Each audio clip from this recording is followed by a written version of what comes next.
Si en el ser humano hay un comportamiento complejo, trágico y difícil de explicar, ese es el suicidio. Se produce en situaciones de dolor, de un dolor tan inabarcable que para el suicida el único acto racional capaz de cortar ese dolor de raíz es causarse la muerte. Pero ¿de dónde viene el deseo de acabar con la propia vida? Para Roy Baumeister hay 6 pasos que deben darse simultáneamente para que el suicidio llegue a producirse. Si falta alguno de los 6 pasos, el suicidio no se producirá. En cada uno de los pasos, el suicida tiene ideas distorsionadas y creencias irracionales acerca de sí mismo y de su realidad en el mundo. Estos 6 pasos son los siguientes. Primero, no se cumplen las expectativas. Existe un fracaso o un desengaño. Por ejemplo, en las naciones ricas hay mayores tasas de suicidio que en las pobres, porque la pobreza en sí misma no es un factor de riesgo. Lo que sí es un factor de riesgo es pasar bruscamente de tener a no tener, de la riqueza a la pobreza. Es decir, que lo que pone en marcha el suicidio es la discrepancia entre la realidad y lo que uno espera de ella. En el segundo paso, uno se culpa a sí mismo del fracaso. Esto es muy importante, porque el que echa la culpa a otros de lo que le pasa no se suicida, y esto podría explicar por qué las mujeres se suicidan menos que los hombres, ya que las mujeres tienen una mayor tendencia que los hombres a culpar a otros de lo que les pasa. Tercero, existe un estado odioso de la propia conciencia. Uno no se gusta, no se quiere, no se acepta. Se ve a sí mismo por debajo de cómo le gustaría ser. Se demoniza y se culpa, responsabilizándose de todos los acontecimientos negativos que ocurren en su vida. En el cuarto, el suicida piensa que hay algo malo en él, lo que le lleva a sentir vergüenza de ser quien es, y se culpa además de no poder hacer nada por dejar de ser como es, lo cual le provoca dolor, ansiedad y depresión. Siente tal malestar por ser él mismo que necesita desesperadamente escapar de su propio yo, de su propia conciencia, lo cual nos lleva al punto 5. El suicida desea escapar de sí mismo porque ya no tiene esperanza de poder cambiar él o de cambiar la situación. Ni él ni nadie pueden hacer nada por escapar de su propio laberinto, porque su situación lo absorbe todo y siente que lo que le ocurre es inamovible. Además, la realidad presente que vive le parece interminable y dolorosa, y no sabe cómo salir de ella. Decirles que tengan ilusión y esperanza en que las cosas cambiarán en el futuro no les causa ningún efecto, porque el futuro no existe para ellos. Para ellos todo es concreto y solo existe el ahora, y el ahora duele. En el sexto y último paso, el suicida se desinhibe, ya no piensa ni en su propio dolor ni en el de sus seres queridos. A diferencia de la mayoría de la gente, que tiene miedo a hacerse daño a sí misma, el suicida en esta última fase se desinhibe absolutamente y se daña a sí mismo, ayudado muchas veces por el alcohol y las drogas. A menudo entendemos el suicidio como un proceso que va de menos a más, que aumenta en intensidad desde el primer deseo de morir hasta la elaboración de la idea de suicidarse, momento en el que una persona se pone a planificar cómo llevarlo a cabo para finalmente cometer el suicidio. La idea de tomarse tiempo para planificar el suicidio es muy importante, porque es la que se toma como base para la mayoría de los métodos de prevención del suicidio, ya que parece que nos deja con la sensación de que todavía tenemos una oportunidad de interrumpir el proceso en alguna de las fases y salvar al suicida. Sin embargo, esta continuidad temporal parece que se aplica solo a personas con cuadros de depresión crónica, por ejemplo, y no es representativa de la mayoría de los suicidios. Una gran parte de los suicidios son muy impulsivos, en el sentido de que pasa muy poco tiempo desde la idea de suicidarse hasta la realización del intento. Es decir, que la mayoría de los suicidios no se planifican. La planificación representa 1/3 de los suicidios, lo que indica que las 2/3 partes de los suicidios se cometen sin planificación, que ocurren inmediatamente después de tener la idea impulsiva de suicidarse. Más concretamente, casi el 90% de los suicidios impulsivos se idearon dentro de las 8 horas previas al intento. El 70% se produjo dentro de la última hora, el 47% dentro de los últimos 10 minutos o menos, y el 24%, la cuarta parte, pensó en el suicidio solo 5 minutos antes de cometerlo. Es evidente que con estos plazos de tiempo, la posibilidad de que alguien pueda intervenir para evitarlo es muy baja. Se podría pensar también que los suicidios planificados son los más letales y que los impulsivos tienen más probabilidades de fallar en el intento. Pero los datos muestran que los suicidios impulsivos son tan letales como los planificados, aunque sí que hay una diferencia. Y es que mientras el periodo de riesgo para la persona que planifica un suicidio abarca semanas o meses, en los suicidios impulsivos el periodo real de riesgo es muy corto, de unas pocas horas o incluso minutos. Es por eso que el suicidio impulsivo podría ser más una respuesta súbita de hacerse daño y autolesionarse que un verdadero deseo de morir. Sería la respuesta impulsiva a un dolor repentino, inabarcable y atroz para quien lo padece, causado generalmente por una discusión, por un conflicto de pareja, familiar o profesional, por lo que el periodo de riesgo de cometer un suicidio impulsivo rara vez dura más de unos días. Aquí hay que decir algo impopular y políticamente incorrecto. No tenemos conocimientos suficientes para predecir un suicidio y actuar a tiempo para evitarlo. Aunque al tocar un tema tan espinoso como este, la sociedad tenga la visión bien intencionada de que la mayoría de los suicidios se pueden prevenir y evitar con una buena atención psicológica y psiquiátrica, esto no es cierto. Es decir, que solo podemos predecir y prevenir una pequeña parte de los suicidios. En la mayoría de los casos, el suicidio no es ni predecible ni previsible, porque una gran parte de los suicidios son impulsivos y dejan muy poco margen de tiempo para la intervención, a menudo apenas unas pocas horas o minutos.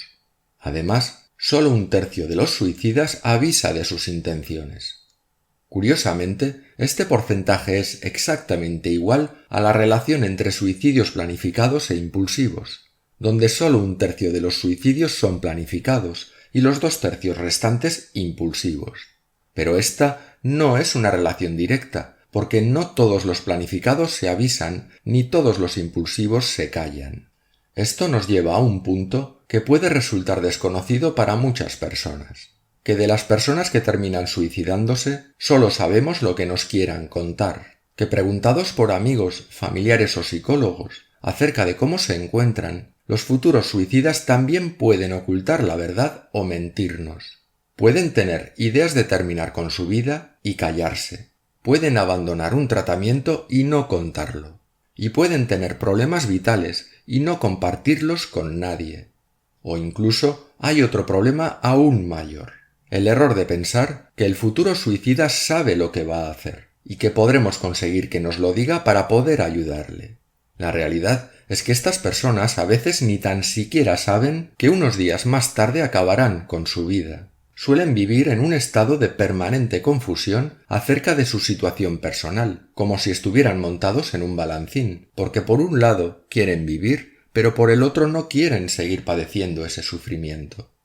Aunque a veces nos pueda parecer que su situación se estabiliza y parecen mejorar, nunca sabemos qué minúsculo acontecimiento puede hacer que la balanza se desequilibre a un lado o al otro. Por eso, al analizar el riesgo de suicidio de una persona, nunca tendremos seguridades y sí muchas incertidumbres. Para suicidarse hacen falta 2 cosas: querer suicidarse y poder suicidarse. Para querer suicidarse, una persona debe verse como una carga para los demás y haber perdido el sentido de pertenencia, la conexión con sus seres queridos y el grupo. Para poder suicidarse hace falta también haber adquirido la capacidad de ser letal contra uno mismo, de anular el instinto de supervivencia. Pero es muy difícil anular el instinto de supervivencia, porque es el que evita que podamos actuar contra nosotros mismos. Es decir, para poder suicidarse hay que ser capaz de suicidarse. Además, ser capaz de autolesionarse no significa que uno vaya a darse muerte a sí mismo. Hace falta también querer hacerlo. querer hacerlo vendría por dos frustraciones principalmente: la frustración de sentir que no se sirve para nada y la frustración del sentimiento de pertenencia. Las personas que contemplan el suicidio suelen sentir que son una carga, con la correspondiente sensación de vergüenza y culpa. Ejemplos de esto podrían ser el del hombre que se queda en paro y ve que no es capaz de ganar el pan para su familia, o el de un enfermo crónico que necesita atención las 24 horas, o las personas mayores que no quieren ser una carga para sus hijos. Estas personas creen que hacen un favor a los suyos si se quitan de en medio. Sería lo que se conoce como suicidio altruista. El suicidio altruista se da a veces en la naturaleza cuando un ser se sacrifica por el bien del interés de la especie. Por ejemplo, cuando el macho de la mantis religiosa se deja comer por la hembra una vez terminada la cópula, para así ayudarla a nutrirse mejor e incrementar las posibilidades de supervivencia de la especie. Digamos que el individuo se ofrece en beneficio de un interés superior, para no perjudicar al grupo una vez que considera que su función social o su razón de ser en la vida han terminado. El segundo factor que lleva al deseo de morir es la frustración de la necesidad de pertenencia, cuando alguien siente que no pertenece a nada ni a nadie, cuando no tiene ningún tipo de conexión emocional con nadie. El suicidio vendría en parte del fracaso en la integración social, de sentir reiteradamente que no se termina de encajar en la sociedad. Las personas que llegan al extremo del suicidio se sienten aisladas y separadas de la sociedad cuando lo cometen. El sentimiento de pertenencia protege del suicidio. Hay datos de que en tiempos de emergencia nacional la gente se une y ese sentimiento de pertenencia protege del suicidio. En tiempos de guerra disminuyen los suicidios. Es por esto que nuestras sociedades modernas han provocado un aumento de los suicidios, porque el individualismo cultural imperante ha producido un debilitamiento de los vínculos familiares y sociales. Esta menor integración del individuo con su grupo, comparada con la existente en sociedades primitivas, tiene como consecuencia un mayor riesgo de suicidio. Por tanto, el sentimiento de ser una carga y sentirse ajeno a todo deben estar presentes para que una persona quiera suicidarse. Si uno se siente una carga y tiene capacidad para actuar letalmente contra sí mismo, pero conserva su sentido de pertenencia, el suicidio no ocurrirá. Si alguien desea morir porque ha fracasado en el amor o el trabajo y se siente frustrado en su sentido de servir para algo o en su sentido de pertenencia, pero no ha adquirido la capacidad de ser letal, tampoco ocurrirá el suicidio, porque no es suficiente con querer suicidarse. También hay que poder, hay que ser capaz de hacerlo. Con respecto al aislamiento, los suicidas se ven a sí mismos como una especie de toxinas sociales y por eso se aíslan y consideran que su muerte es más valiosa que su vida. El aislamiento de amigos y familiares es un indicador de riesgo de suicidio. Y en lo que concierne a la sensación de ser una carga, esta sensación es sin duda un factor elevado de riesgo. Cuando una persona está en paro o enferma, su riesgo de suicidio aumenta porque piensa que es un lastre para su familia, amigos y para la sociedad en su conjunto. Esto le puede llevar a la trágica conclusión de que los demás estarían mejor sin él. El proceso de sentir que no se encaja y de verse además como una carga, termine o no en suicidio este proceso, a lo que sí lleva inevitablemente es a la depresión. Y lo que nos suele pasar a los familiares y amigos de personas deprimidas es que cuando vemos a estas personas no teniendo ganas de hacer nada, que han perdido el interés por cualquier actividad y se encierran en casa, nos cuesta comprenderlo, porque salir a pasear, hacer ejercicio o ser activos es algo que nosotros hacemos con facilidad. No nos cuesta nada ir a dar una vuelta y relacionarnos con gente. Y como no lo comprendemos, les decimos con la mejor intención del mundo dos palabras que los deprimidos sienten como puñales que se clavan en lo más profundo de su ser. Tienes que. Tienes que salir a la calle, tienes que relacionarte, tienes que poner de tu parte, tienes que esto, tienes que lo otro. No nos damos cuenta de que todo esto que le pedimos a una persona deprimida es justamente lo que no puede hacer.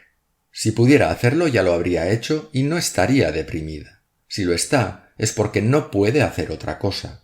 Tenemos que pensar que tiene una fractura mental. Y de la misma forma que una persona con la pierna rota no se le dice que si se quiere curar, lo que tiene que hacer es ponerse a correr. A una persona rota por dentro no se le puede decir, sin más, que salga por ahí a entretenerse.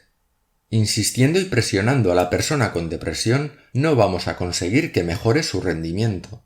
Al contrario, haremos que se sienta más frustrada y más culpable. Le estamos ayudando a pensar que tiene la culpa de la depresión por no poner de su parte y por no hacer nada al respecto. Estamos empujando a esa persona de la sartén a las brasas. Muchas veces albergamos la extraña idea de que si nosotros podemos hacer algo, todo el mundo puede, y el que no lo hace es porque no le da la gana, no porque no pueda. No nos damos cuenta del poder de las limitaciones de la mente y de que hay razones profundas, la mayoría de ellas desconocidas, que hacen que esas personas no puedan actuar de otra forma. Entonces, ¿qué podemos hacer? ¿Dejarles en paz y no hacer nada? En el caso de las personas con depresión, podemos proponer, sugerir ir a dar una vuelta sabiendo que la mayoría de las veces nos van a decir que no, pero nunca forzar la situación. Al propio depresivo se le puede animar a que de 10 propuestas que reciba, intente aceptar 2 o 3, pero no podemos hacer mucho más. Le podemos explicar que en la depresión muchas veces, aunque no siempre, la cosa es arrancar y ponerse en marcha, y que una vez que salen, a veces no se lo pasan tan mal. Habrá personas a las que el consejo les sirva y otras a las que no, pero hay otras veces en la vida en las que hay que esperar, estar ahí y escuchar en vez de hablar. A veces basta con estar al lado de una persona deprimida, con acompañarla, para que se sienta reconfortada en su dolor. Porque es dolor lo que siente. Un dolor psicológico, un dolor emocional. El suicidio es un producto de nuestra capacidad para sentir dolor y de nuestro cerebro, que nos permite ver la muerte como una escapatoria. Pero ante esta idea nos encontramos con el problema de que la mayoría de la gente que siente un dolor emocional no se suicida. De hecho, la frecuencia del suicidio, aun siendo importante, es muy baja en la sociedad, puesto que solo una minoría llega al extremo de quitarse la vida. Luego, en la mente humana debe existir algún mecanismo psicológico que funcione como una barrera defensiva contra el suicidio. En la naturaleza, el dolor físico existe para alertarnos de un peligro, para que reaccionemos evitando hacernos daño. Por ejemplo, si te pinchas con una aguja, sientes dolor. Es la señal que te envía el cuerpo para exigirte que apartes esa aguja de ti. Con el dolor emocional es lo mismo. Cuando te ocurre algún suceso traumático inesperado, sientes que ese suceso duele, porque el cuerpo te está exigiendo que cambies alguna situación social o algún comportamiento para que deje de doler. Por lo tanto, de la misma forma que el dolor físico es una señal para que protejamos nuestro cuerpo, el dolor psicológico es una señal para que protejamos nuestras relaciones sociales. El dolor psicológico habría que entenderlo fundamentalmente como dolor social, como una reacción emocional ante la percepción de que uno está siendo rechazado en una relación o que está siendo excluido de un grupo. Aquí entra en juego la autoestima, que es una especie de termómetro que mide nuestro grado de aceptación y conexión con las personas de nuestro entorno social. Sentir una baja autoestima nos produce un dolor que teóricamente debería impulsarnos a mejorar nuestras relaciones sociales. El dolor psicológico se manifiesta en forma de vergüenza, culpa, humillación, soledad, desesperanza y cualquier otra variedad de tormento psicológico. Pero el dolor psicológico no basta para explicar el suicidio, porque la mayoría de las personas que sufren un dolor psicológico no se suicida. Así que además del dolor, necesitaremos otro factor para explicar el suicidio. Este segundo factor es la inteligencia. La capacidad de llegar al suicidio sería un efecto colateral de nuestra mente racional. Los animales no se suicidan porque no tienen la capacidad racional de concluir que un dolor se puede cortar de raíz mediante el suicidio. Así que en los seres humanos, el dolor y el cerebro racional nos ofrecen respectivamente la motivación y los medios para pensar en el suicidio. Pero como hemos dicho antes, aunque conozcamos esta relación causa-efecto, son muy pocos los seres humanos que se suicidan. Luego tienen que existir defensas antisuicidio que impidan que el suicidio sea la forma de escapar al dolor. El Dr. C. A. Soper, psicólogo evolucionista inglés, dice que las defensas antisuicidio, de existir, deberían ser involuntarias e instintivas, no algo aprendido. Se podrían comparar con la respiración, que podemos detenerla durante un momento, pero nos vemos obligados a retomarla enseguida. Estas defensas involuntarias se pondrían en marcha al encontrarnos en una situación social que nos produce un dolor psicológico insoportable, haciendo disminuir esa sensación de dolor o disminuyendo la capacidad intelectual de organizar el suicidio, o una combinación de ambas. Estas defensas deberían conseguir que planificar el suicidio o llevarlo a cabo no solo fuera más difícil, sino prácticamente imposible. ¿Pero existen realmente mecanismos psicológicos de defensa? La respuesta de Soper es sorprendente y contraintuitiva. Las defensas contra el suicidio serían los trastornos mentales. Trastornos como la depresión, el alcoholismo, la ludopatía, el trastorno obsesivo-compulsivo, etc., que podrían ser entendidos no como disfunciones psicológicas, sino como respuestas defensivas frente al potencial suicida del dolor emocional. Por ejemplo, la depresión tendría el efecto de inhibir la motivación para el suicidio al producir una parálisis en la iniciativa de emprender cualquier acción. Las autolesiones aumentarían el dolor físico haciendo que el dolor psíquico fuera más llevadero y, por tanto, evitarían el suicidio. Los delirios y las alucinaciones serían una huida de la realidad hacia un mundo más habitable, porque el mundo real es insoportable para la persona afectada. Según esta teoría, el uso de medicamentos antidepresivos aumentaría el riesgo de suicidio, porque estaría haciendo que la depresión disminuyera su eficacia antisuicidios. Si el dolor psicológico es la señal de que existe un problema mayor, tratar solamente el dolor no va a solucionar los problemas en la vida de esa persona. Anestesiar el dolor puede hacer que el paciente se sienta mejor temporalmente, pero interfiere en el proceso de curación. Dicho de otra forma, si no se permite al alma llorar el dolor, porque se la adormece con medicamentos, no se le permite curarse de ese dolor, y solo conseguiremos un alma adormecida durante un tiempo indefinido, pero no una persona con el alma curada. De todas formas, si suponemos que esto es así, que los trastornos mentales comunes son defensas contra el suicidio, son unas defensas que salen muy caras, porque incapacitan gravemente a la persona. Así que sería lógico pensar que el organismo intentaría antes otro tipo de medidas, antes de recurrir a unas defensas tan costosas. Para entender esto mejor, podemos compararlo con el sistema inmune del cuerpo humano. El sistema inmune es muy eficaz contra las enfermedades y las infecciones, pero es también un sistema muy caro en recursos para el organismo.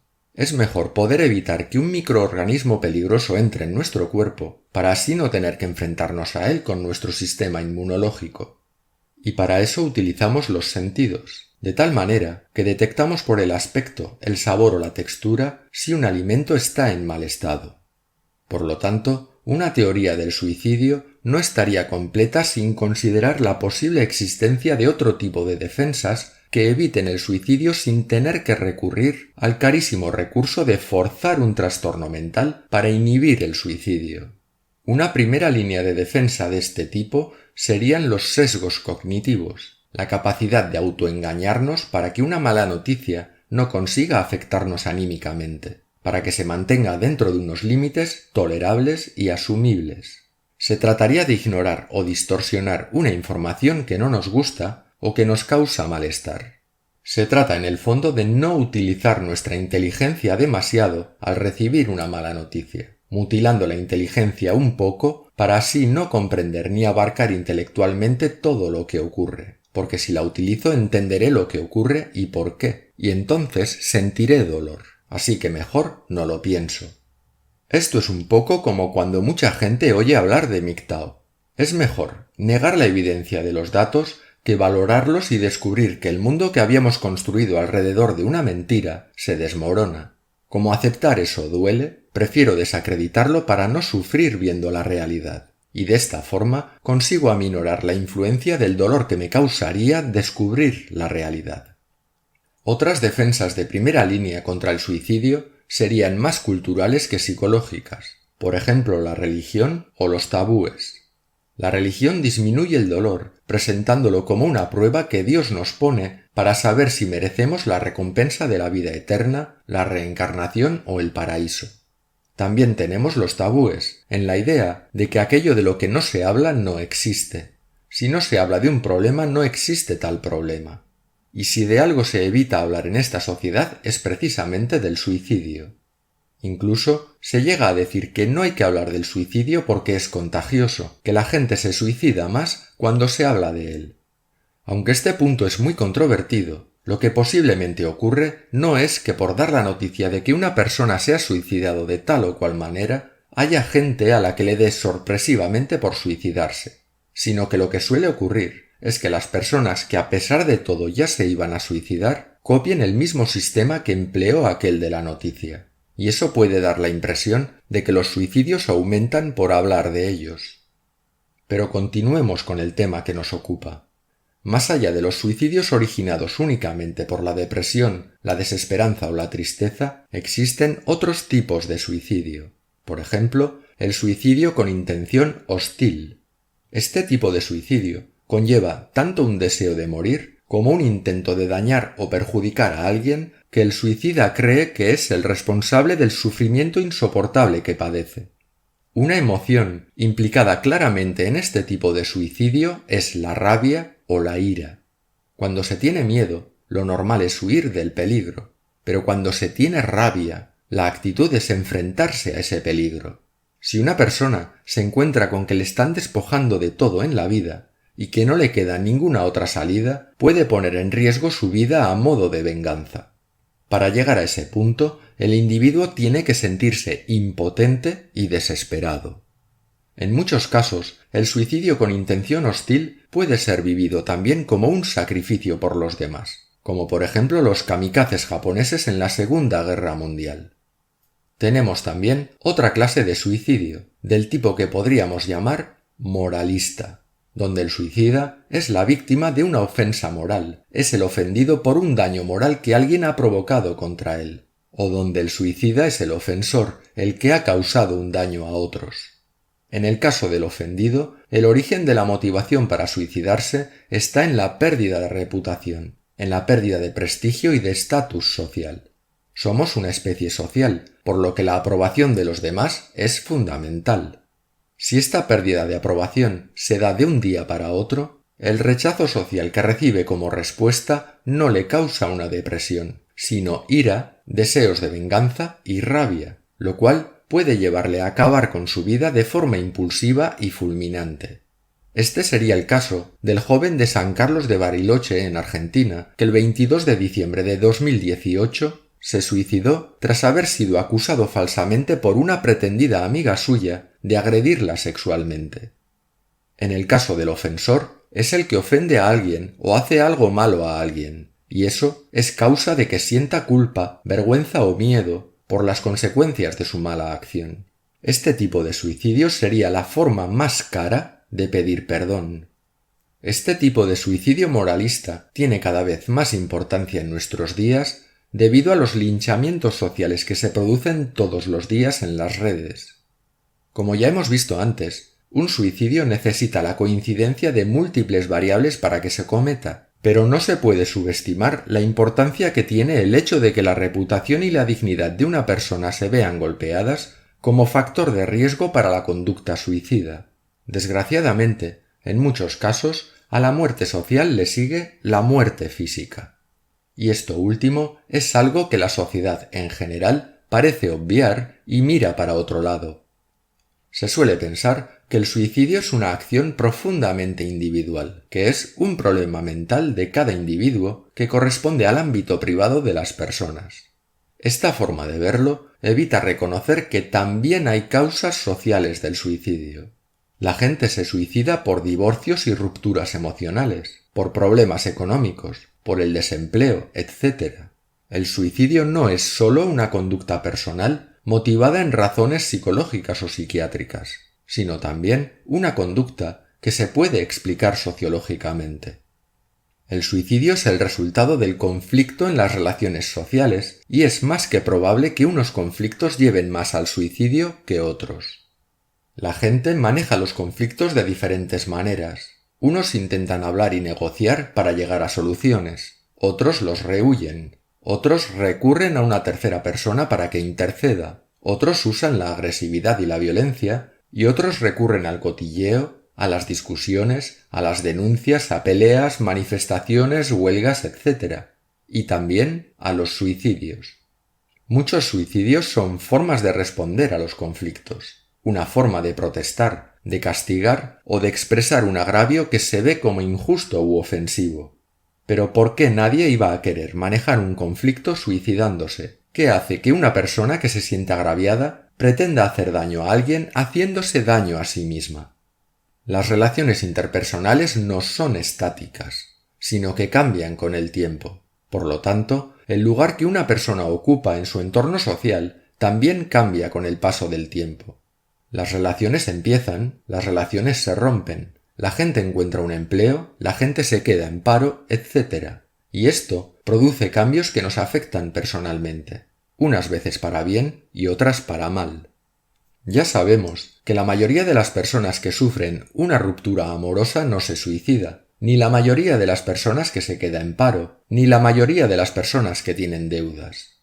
Pero también es cierto que a veces no solo hay situaciones puntuales de crisis personal, sino que también hay crisis acumulativas, es decir, una acumulación de dificultades en la vida de una misma persona a lo largo de un periodo prolongado de tiempo que pueden minar gravemente el bienestar mental de esa persona.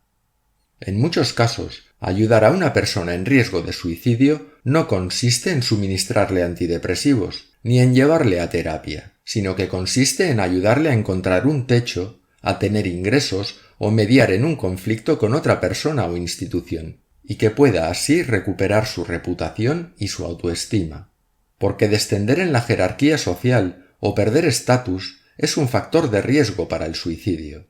Descender en la escala social es más peligroso que estar en una escala social baja. Cuanto más alto se está, más dura es la caída. En general, las personas que llegan al suicidio son personas que se juzgan muy duramente a sí mismas, y un cambio negativo les afecta enormemente. Podríamos decir que la mayoría de suicidas no tratan de escapar de sí mismos, sino de los durísimos juicios que se hacen de sí mismos. En España, el número de muertes por suicidio creció en 2019 un 3,7% con respecto a 2018. En 2019, un total de 3.671 personas fallecieron por esta razón, de las que 2.771 fueron hombres y 900 mujeres. Se suicidan el triple de hombres que de mujeres. Según datos del año 2016, tomando los países de habla hispana como referencia, la mayor tasa de suicidios se produce en Guinea Ecuatorial y Uruguay, con 22 y 16,5 suicidios por cada 100.000 habitantes, siendo Guatemala y Honduras donde menos suicidios se producen, 2,9 y 3,4 respectivamente. Las diferencias absolutas entre unos países y otros son grandes, como vemos, pero si vamos a la relación entre hombres que se suicidan por cada mujer que lo hace, vemos que en todos los países de habla hispana los hombres se suicidan más que las mujeres. Desde Bolivia y Paraguay, donde se suicidan 1,9 y 1,98 hombres por cada mujer, hasta llegar al extremo de El Salvador y Panamá, donde se suicidan 5,77 hombres y 6,33 hombres respectivamente por cada mujer. ¿Qué ocurre en estos dos países para que dupliquen las tasas de España o México, por ejemplo? El hecho de que se suiciden de media entre 3 y 4 veces más hombres que mujeres plantea una paradoja, ya que las enfermedades mentales en general, pero sobre todo la depresión, las ideas de suicidio, los intentos de suicidio y las autolesiones son más frecuentes en las mujeres, mientras que el suicidio consumado es más frecuente en los hombres. Es decir, que las mujeres lo intentan más, mientras que los hombres son más letales. Aunque las cifras varían algo de unos estudios a otros, el porcentaje de mujeres suicidas que presentaban algún tipo de trastorno mental es del 60%. Mientras que los hombres suicidas que presentaban algún tipo de trastorno mental supone el 40%. Es decir, que la mayoría de mujeres que se suicidan tienen algún tipo de trastorno mental, mientras que la mayoría de los hombres que se suicidan no. Si analizamos este dato desde un punto de vista feministamente neurótico, el número de mujeres que se suicida por problemas y conflictos vitales es menor que los hombres. Luego se podría pensar que vivir la vida como mujer es más fácil que vivirla como hombre, puesto que los hombres se suicidan más. Pero esta última idea, aunque tenga su punto de realidad, no puede ser nunca un consuelo para nadie, porque lo cometa quien lo cometa, el suicidio es siempre una tragedia humana. Centrándonos en el suicidio de los hombres, ¿cuáles son las causas del suicidio masculino? Hay una explicación que se suele dar inmediatamente cuando se habla de este tema, que los hombres son muy malos buscando ayuda, que los hombres no van al médico o al psiquiatra, que a los hombres no les gusta hablar de sus problemas y otras afirmaciones en esta línea. Pero estos argumentos no se sostienen cuando, según hemos visto, las mujeres se autolesionan más y realizan más intentos de suicidio. Luego esto indica que también ellas tienen problemas para buscar ayuda. Pretender que los hombres no saben pedir ayuda es culpabilizar a los hombres que se suicidan de no haber sabido pedir ayuda. Este argumento descarga toda la culpa en los hombres y se niega la posibilidad de que existan circunstancias externas al hombre que le hayan podido llevar a tomar esa decisión. Esto no se suele hacer cuando se habla del suicidio de las mujeres. ¿Cuáles son entonces las razones del suicidio de los hombres? Si tomamos los datos de España en 2019 y consideramos que el 40% de los hombres se suicida por algún tipo de trastorno mental, es decir, 1.108 hombres, el 60% restante, 1.663 hombres, acabaron con su vida por razones no psiquiátricas como problemas financieros, desempleo, problemas de pareja, divorcios, etc., y en muchos casos por una combinación de todos ellos. En cuanto al divorcio, también es un factor mayor de riesgo de suicidio entre los hombres que entre las mujeres. Concretamente, por cada mujer divorciada que se suicidan 8 hombres divorciados. 8.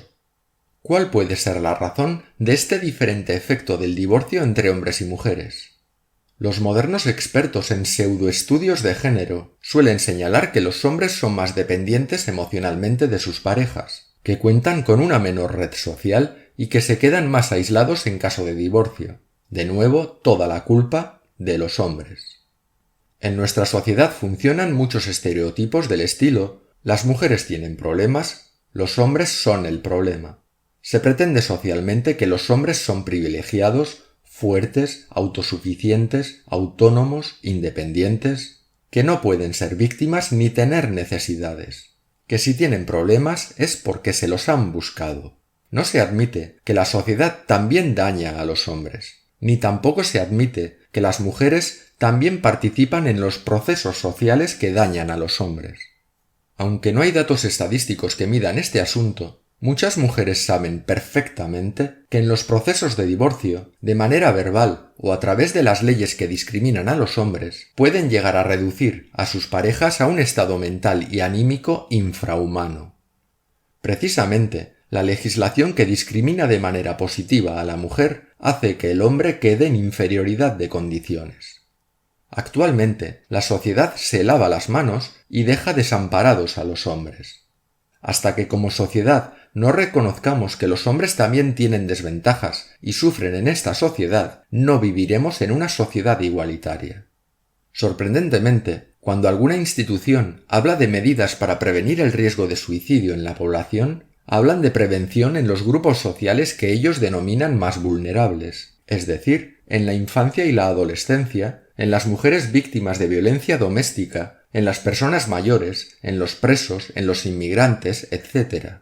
Pero en ningún momento se considera a los hombres como un grupo vulnerable, ni tampoco se plantean investigaciones para averiguar las razones por las que se suicidan muchos más hombres que mujeres.